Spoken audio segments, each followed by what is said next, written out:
Twilight in a wheat field, northwest Oklahoma. This is a wildcat, an oil well in unproved territory. It is at once the product of and a tribute to these men, Henry and Carl Gungal, the special breed of men who strike out alone. In the Rocky Hills of Pennsylvania a century ago, the wildcatters worked with a willow twig, a magic wand which by purest accident did determine the drilling of some of America's first commercial oil wells. This old man was, of course, no wizard at all. When his arms got tired, the divining rod dropped. And then, as now, the only magic was in the character of the men who took a chance, the wildcatters who, through the years, have discovered most of the world's supply of oil. 9 million barrels of oil America alone consumes every day, and demands are growing ever greater, while oil itself is getting harder to find. The wildcatters find most of our oil, but most of their efforts 8 out of 9 times end in failure. A dry hole is a well that doesn't produce, and here only a few months ago in another operation, $80,000 went down a hole 8,300 feet deep, dry. The survey maps of the oil country are dotted with thousands of dry holes. The land returned to the farmer, the rancher. Its worth undiminished by the wildcat that didn't come in. And the search for that long-shot wildcat continues in many forms.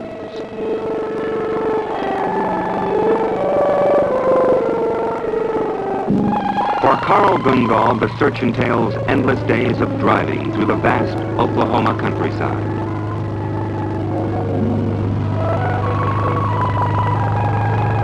To the tourist, it all looks alike. Flat, hot, and all the same color, a shimmering brown. So how do they decide just where to drill? Where is the pinpoint in this big rolling prairie? For the Gungals, the answer will come from many directions. It will be a family affair.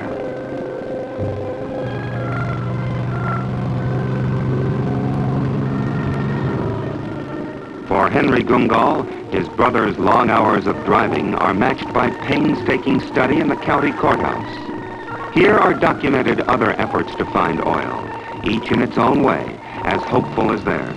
Musty old deeds, long-forgotten leases, even an unpaid mortgage. Each of them, to a veteran oilman, contains a fragment of the final answer. And on every map, however faded, the myriad tiny dots that signify dry hole, a well that didn't come in. In the multifaceted search for oil, a flat tire could be a blessing. Service station operators are very much in the oil business too, and a scrap of information from them could be a badly needed piece in the overall puzzle. Carl's daughter Myra is a graduate geologist, and with her husband Lou Ward, a petroleum engineer, she joins the search by checking samples of earth formations known as cores, samples taken from an oil deposit called the Cherokee Sands. If the Gungals are right in their educated guess, these sands run 100 miles south from their proven location under the farmland owned by Lee Bullock. The basic decision to drill for oil has been made, and now comes the sometimes touchy business of dickering with the farmer over a lease, how much the Gungals will pay for the right to drill on his land.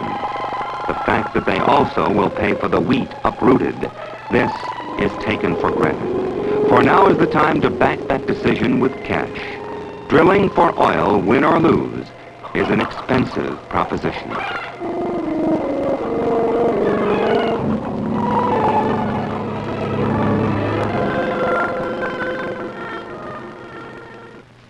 Well, we can get a pretty good block here. I think maybe we might be able to drill a well. And But we can't pay, $8 an acre for a block of leases. We've already purchased some of the acreage in the area from some of the landowners, and we'd like to buy some more. First, we'd like to have a solid block, but we couldn't afford to pay that price for it, Mr. Bullock. If you could get your price down where we might be able to get together. And if we got a well drilled in here, why, that would help all of us. Well, we could get down to where we would pay you $1 per acre for the lease. Yeah, I think I ought to have more than $1 an acre. And has been land leased around here for over $1. The land is abundantly rich on the surface, but what lies far under the wheat is still a mystery, despite the extensive scientific surveys already conducted, the months, sometimes years of technical research and evaluation. Here on the flat Oklahoma prairies, where wheat and oil rigs grow side by side, the breed of men who search for oil is essentially the same as it was 100 years ago, on the banks of Oil Creek in northern Pennsylvania. One fact has changed: the increasing difficulty of finding the oil, and once it is found, the responsibility of conserving it. Untold millions of barrels of oil were wasted here along Oil Creek in the tragic belief that oil would last forever.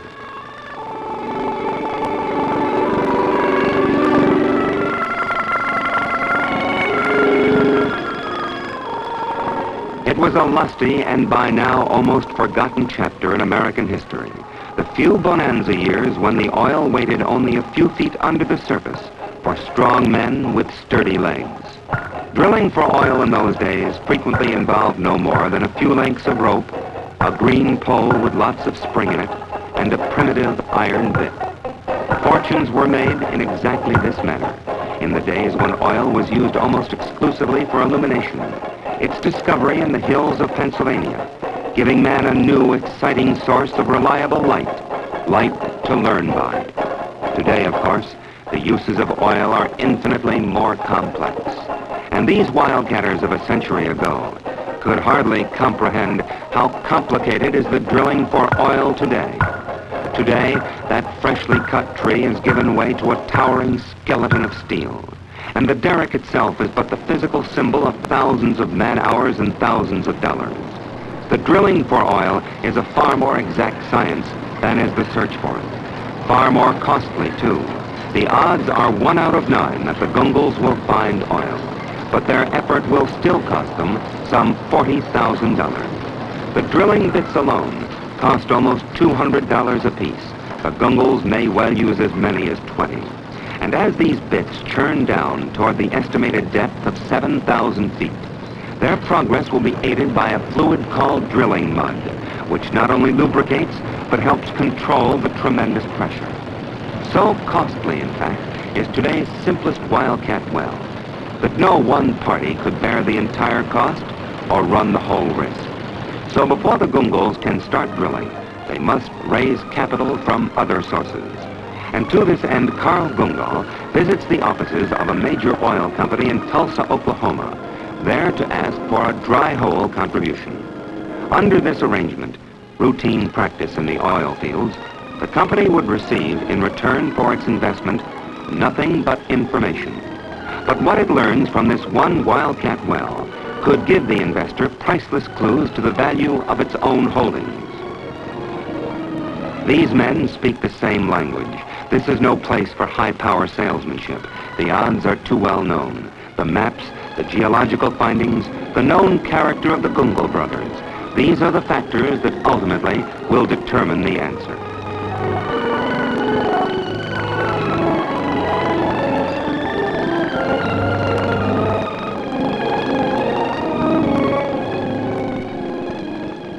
There are other calls to make in this complicated world of oil finance.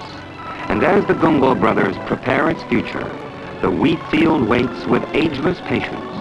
Its real treasure, they hope, hidden deep under the grain.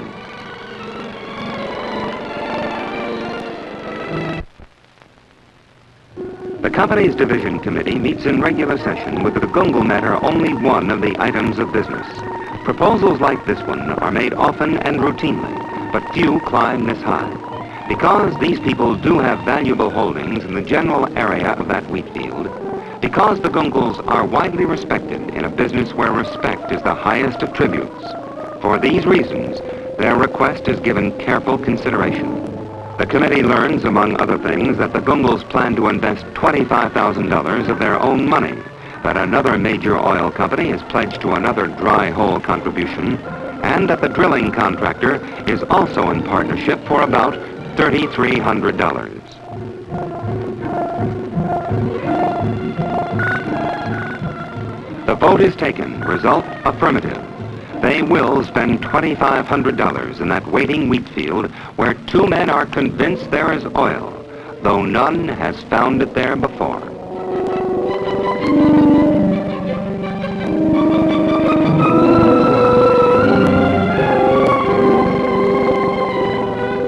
The well is right about here. Enid, Oklahoma. From this point on, there is no turning back. On this very spot, they will drill. From now on, it's a frenzy of activity. Long telephone conversations first with Gene Bowman of Big Chief Drilling Company. Bowman will serve as the sitting geologist, charting and analyzing every foot of the ultimate 7,000. Just so much can be done in any office. So Bowman and the Gungles drive out at their first opportunity to the still peaceful wheat field and take one last look before the chaos begins. For the next month or so, their whole lives will revolve around this very spot, this pinpoint, which embodies all the rewards, all the dangers, all the wonders of the world of oil. The advance guard of an army of equipment moves into the wheat field, its peace shattered at last. This bulldozer's job is to make a road 1,500 feet into the field, to level off a well site large enough to handle 500,000 pounds of gear already on its way, committed to this one destination. A small rig called a rat hole digger follows the bulldozer in to break ground for the drilling hole. And now the Gungles have the first of many emergencies, quicksand. Everything stops until mud is brought in to seal it off. 2 hours late, the thundering caravan arrives. Giant trucks weighing up to 42,000 pounds empty, and bearing pieces of equipment weighing up to 98,000 pounds each. They have to move fast to make up for lost time. All this gear must be unloaded before nightfall. The unsuspecting wheat field with its blanket of soft loam was never intended for traffic like this. Result, another emergency, another delay.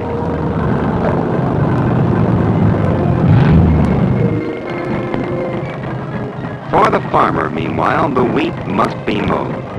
This, to him, is real treasure. He can see it, he can touch it. The oil men aren't so lucky. Finally, the rigging up begins. First with the gin poles, which operate both as a winch to lift equipment and as levers to move it around. At this stage in the operation, everybody else in the convoy takes their lead from this one driver.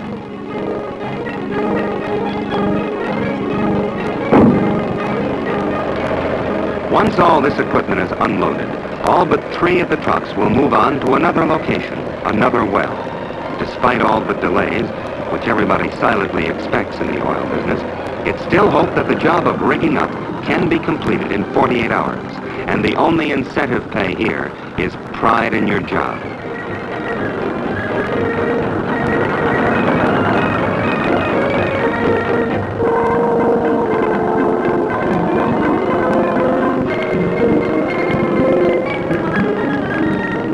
With morning, the first task is moving into place the 60,000-pound substructure, the foundation of the whole rig. Leveling is vital. A half-inch difference on the ground may mean yards out of line, 1.5 miles down. The skills of these men are varied, from mixing concrete to welding. Once the substructure is in place, the drawworks is carefully inched into position.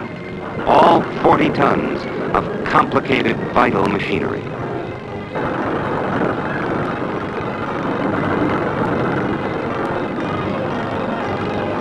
£500,000 of equipment have now been assembled, but on the ground. And now comes the moment which still excites the most hardened of oilmen, the actual raising of the mast. 70,000 pounds heavy, 131 feet high. Less than 48 hours ago, remember, this was still a field of untouched wheat. Now a giant apparatus of steel and skill, capable of drilling 7,000 feet down under a burden of tens of thousands of pounds, drilling 24 hours every day until the job is done.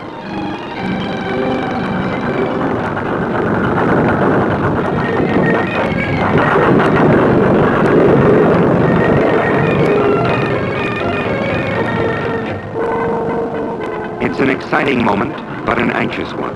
The masts have been known to buckle. Cables, however strong, do sometimes break.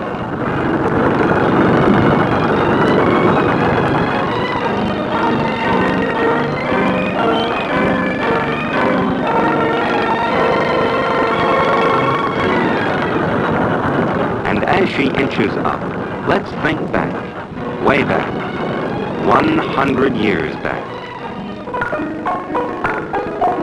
All it took then was muscle and luck.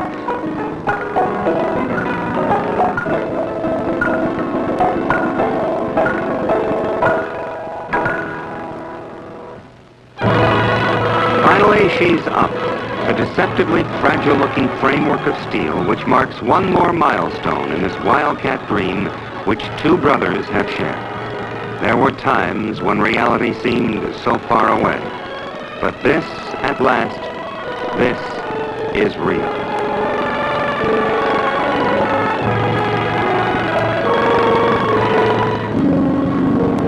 Drilling pipes made of special steel costing as much as $6 a foot roll into place beside the rig. As the hole deepens, these pipes will be joined together to form a string, and through this string, the drilling fluid will clear away the cuttings made by the bits. Rigging completed, drilling begins, and the wheat field at last will yield up its answer. Technically, this is not an oil well yet. It is just a hole in the ground. To the uneducated eye, the drilling for oil is an uncoordinated nightmare of mud and noise, of screaming machinery and shouting men. But this is, in reality, one of the most highly specialized, most intricately timed operations in all industry. And every oil rig is different, its component parts chosen and altered for the specific demands made by the particular job. The men who work the oil rig prefer certain tools too. The key man on any oil rig is the tool pusher, the on-the-scene representative of the drilling company. Here the tool pusher is Rich Weber, and more than any other one man, he embodies the exacting strain of drilling for oil. His responsibility runs round the clock.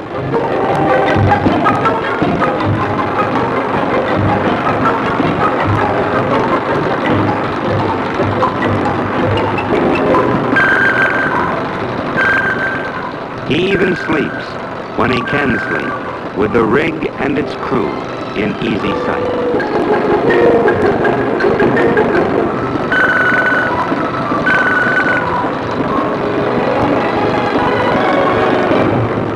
There is the driller, Dobbin Holder. Like most of these men, he started as a roughneck, when still, legally at least, only a boy. A barrel of a man and proud of his strength, he works with almost dainty precision, controlling vast pressures which on this rig can exert a total weight on the bit of 80,000 pounds. And this is not an exceptionally deep hole. Some wells are drilled to more than 20,000 feet. This one goes about 7. A driller's only job, his only value, is to make holes. Everything else is a mere distraction, however disastrous, however costly it might be.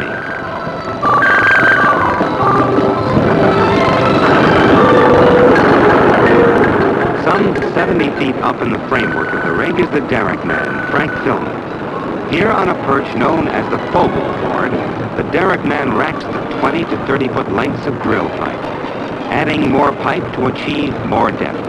And each time the bit is changed, thousands of feet of pipe must be pulled from the hole and then restacked. These are the men, and they are duplicated on every oil well, who make the oil business something very special. It is more than the money that holds this derrick man to his job. He is paid a good wage, time and a half for over 40 hours. Why he stays, he can't really tell. But up here, there is a certain freedom. It is a tough, demanding job, which he does well, and others cannot.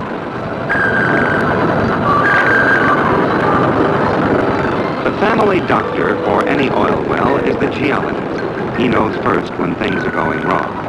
Jack Cutler minutely examines samples taken from the hole every 10 feet. Right now, there is, as yet, not the slightest trace of oil. With relentless monotony, the rotary drill keeps spinning. When it stops, this means trouble. 24 hours a day, the drilling continues. The wheat field streaked by the harsh lights, jarred by the discord, as the bit, the pipe, and the drill continue their unending ritual like a complicated dance. Each 8-hour work shift in the oil fields is called a tower. Why, nobody knows. It is spelled T-O-U-R. This well, operating 24 hours a day, has 3 towers, each with its own driller, its own derrick man, its own roughnecks, the jacks of all trades. Each tower has its own emergencies, which, in any drilling operation, happen almost hourly. But every crisis seems so much worse during the long, busy nights as the bit churns down in the unending darkness.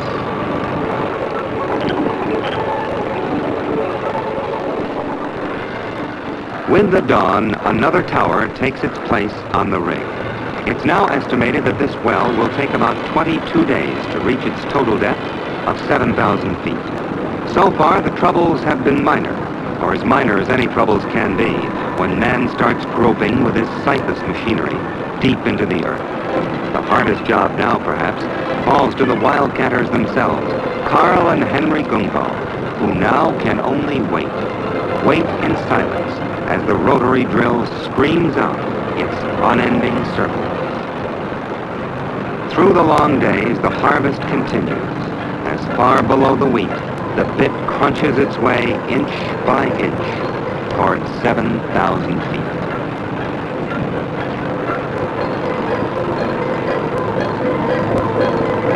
Finally, the last day is here. Frank Tillman, derrick man, prepares to stack his last stand of flame. This is the moment of truth. Okay. Yeah. How much longer would it be? One more stand. Be all done.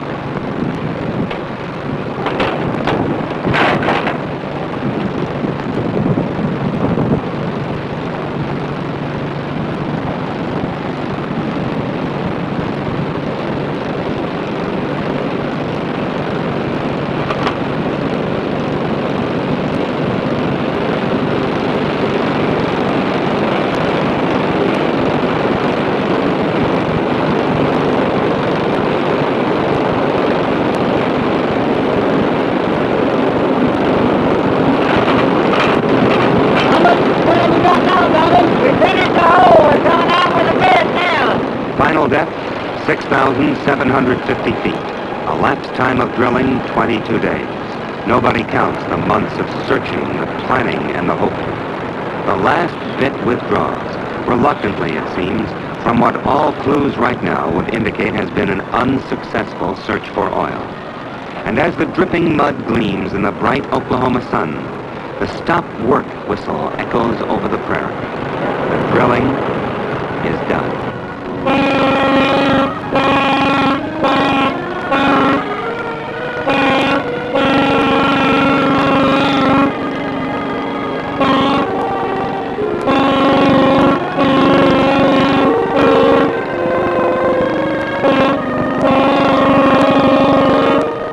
Now comes the final conclusive test for oil as logging the well gets underway.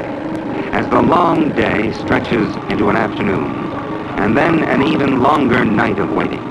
Electric recording equipment is lowered into the well to report, back on the surface, detailed descriptions of Earth formations 7,000 feet down. In this case, whether or not the Gungals have struck the much sought-after Cherokee Sand.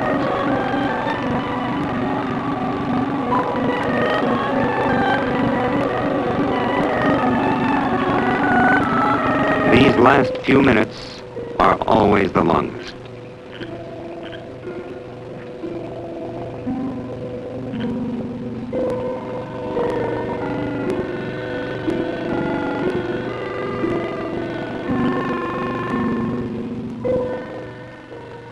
At last, the logging is finished, its findings recorded on a graph and rushed into the drilling shack. The Gungals suspect they know what the answer will be. More than 30 years of experience have given them not only knowledge, but an instinct that sometimes is more reliable. But in the forlorn hope that they could be wrong, every inch of the graph is checked, interpreted, and thoroughly discussed. The men who work the well, roughnecks, drillers, derrick men, they have no stake in this anymore. Whatever the outcome, most of them will move on to another job. But looking for oil is not just a job, and so they wait, wanting to know, listening to the hum of voices from the drilling shack grow quieter and more discouraged. And as they wait, the nagging knowledge of what failure means. If there is no oil, this in a few weeks will be but another dot on a land map. A dot meaning dry hole. All the hope, all the effort that money can't buy will be unmarked as the land slowly erases all signs of their presence. Inside the drilling shack, suspicion has crystallized into certainty. Every hopeful waver in the graph lines has been analyzed and discarded. The log is closed. And under the towering derrick, the verdict is at last put into words. There is no oil. The odds against the wildcatters have prevailed again. At a cost of $40,000, the oil industry has received one more tiny fragment of information, and the search for oil has grown that much more difficult. Quietly, the Gungals turn their backs on what might have been.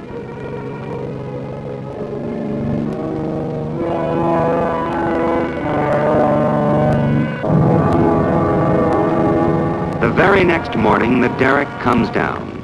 Already, in some other wheat field perhaps, the bulldozers are preparing the way for its arrival, and other men, knowing full well the odds against them, will quietly watch it go up. The wheat has been cut, and now so too has that alien stalk of steel come down.